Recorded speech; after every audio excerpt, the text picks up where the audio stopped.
I didn't expect the sound of slot machines to mix with the memory of my mother's voice. It was 10 p.m. in Las Vegas, and my phone screen glowed with a single message that knocked the air from my lungs. It's spreading faster than they thought. The doctors say it's time to prepare. I just stared at it. My mom, my quiet, gentle mom, who'd raised me alone after my dad walked out, who still called me my boy even in her 60s, was dying. And beside me, my wife Tiffany was laughing. Laughing so loud the people at the next table turned to look. She was in her element, hair curled, drink in hand, wearing the red dress she'd bought for photos. When I didn't laugh along, she rolled her eyes. "What's wrong now?" "My mom's doctor texted," I managed to say. My voice cracked. "It's worse than we thought." She sipped her drink without even pretending to care. "You're kidding. You're going to mope here." "Tiff, my mom, has been sick for months," she interrupted, waving her manicured hand like she was brushing away dust. "We came here to get a break, remember? Don't ruin the trip with sad stuff." Her words hit harder than any diagnosis. We'd been married 6 years. At first, Tiffany made me feel like I'd won the jackpot. Beautiful, confident, spontaneous. But over time, I realized spontaneity came with strings. Every surprise trip, every expensive dinner, every shopping spree. It all came from my pocket.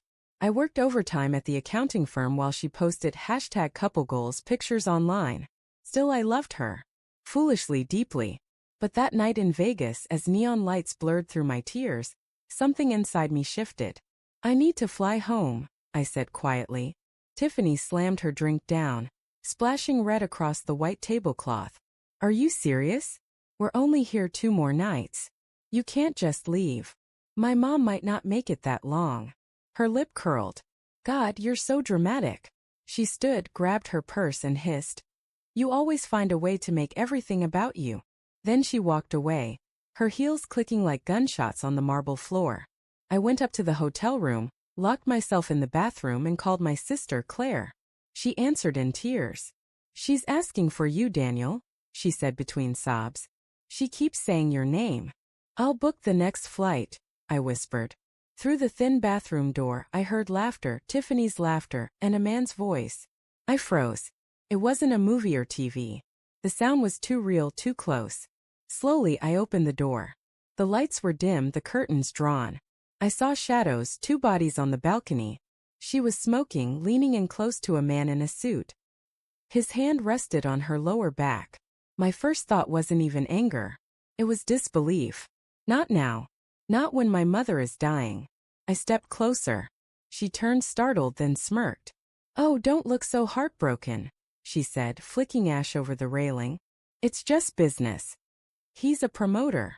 The man nodded awkwardly and muttered something about catching up later before leaving.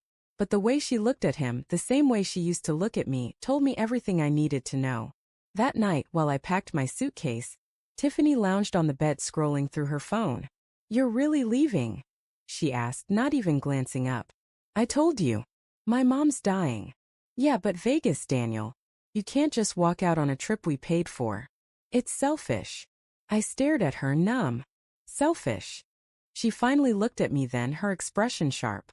"Yes. You've been miserable all week, killing the mood. I'm supposed to be relaxing, not comforting you every 5 minutes." Something in me snapped. "Tiffany," I said quietly, "my mother gave everything for me. She worked double shifts so I could go to college. She never complained, never asked for anything. And you can't even pretend to care." She rolled her eyes. "Stop crying about your mom's cancer, Daniel. You're ruining my Vegas trip." For a second, the world went silent. The hum of the air conditioner, the city noise below, the flashing lights outside, all vanished. Then I zipped my suitcase, looked her dead in the eyes and said, "You're right. I am ruining it." And I walked out. At the airport, I turned off my phone. I couldn't deal with her messages, her excuses. I just wanted to get home. When I finally reached the hospital, my mother was sleeping. Claire sat beside her, holding her hand. "She waited for you," she whispered. I broke down completely. That night, I sat by my mother's bed, holding her frail hand, whispering apologies for every time I'd chosen Tiffany over her. My mom passed away 3 days later. "Tiffany didn't show up to the funeral," she texted. Flights were too expensive. Sorry. I'll light a candle or something. That was the moment I stopped being her husband in my heart. 2 weeks later, while going through our shared bank account, I noticed thousands missing. Hotel charges, jewelry, private event bookings. All during the Vegas trip. I dug deeper. A pattern emerged: spa retreats in Miami, business dinners in LA. Every time I'd been working late or visiting my mom, she'd been spending. And not alone. Finally, I found the proof. A receipt for a $2,800 dinner for two at the Mirage Lounge. Dated the same night I'd gotten my mom's terminal update. The signature wasn't even hers. It was his. The same man from the balcony. My hands trembled as I stared at the paper. But then something strange happened. The sadness drained away, replaced by a cold, steady calm. If she could gamble with my love, I could gamble with her lies. Tiffany still thought I was grieving and too broken to fight back. She didn't know I'd copied every financial record, every text, every receipt. She didn't know I'd met with a lawyer. When I finally texted her, "Come home. We need to talk," she replied instantly, "Finally. I missed you. Can't wait to see you." When she arrived, she strutted in like she owned the place, designer bag on her shoulder, sunglasses hiding her hangover eyes. "Wow," she said, looking around the house. "You actually cleaned up. Guess grief motivates you." I handed her a folder. "Here's what motivated me," I said. She opened it, frowned. "What's this?" "Proof," I said simply. "Receipts, transfers, and hotel bookings. All paid for with my money while you were busy not cheating." Her smirk faltered. "You went through my stuff?"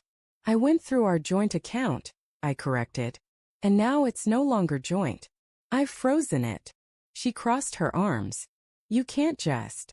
"I also spoke to my lawyer. The house, the car, the investments, they're all in my name. You leave tonight with whatever fits in your purse." Her jaw dropped. "You wouldn't dare." I met her eyes. "You told me I was ruining your Vegas trip. Consider this me making it up to you. You can have a one-way ticket back without me." For once, Tiffany didn't have a comeback. She just stared at me, her face pale, her eyes darting like a cornered animal. "Daniel," she said softly, suddenly trying to sound gentle, "you're just emotional. You'll regret this." I shook my head. "I already regretted loving you." Then I opened the door and pointed outside. She left that night. I heard from a friend later that she tried to move in with her Vegas business partner. It didn't last. I wish I could say I felt vindicated. But mostly I felt empty. Revenge doesn't heal you. It just gives your pain a purpose. Still, I found peace in small things. My mom's garden, which I started tending again.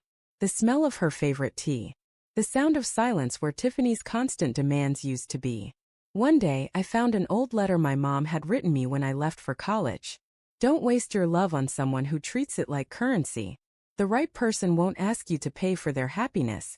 They'll build it with you." I read that line until the paper blurred. Months later, I got a text from Tiffany. "I'm sorry. I didn't realize what I had until I lost it." I typed back a single line. "You didn't lose it. You threw it away." Then I blocked her number. Outside, the wind rustled through my mother's garden, scattering rose petals across the soil. For the first time in a long time, I didn't feel broken.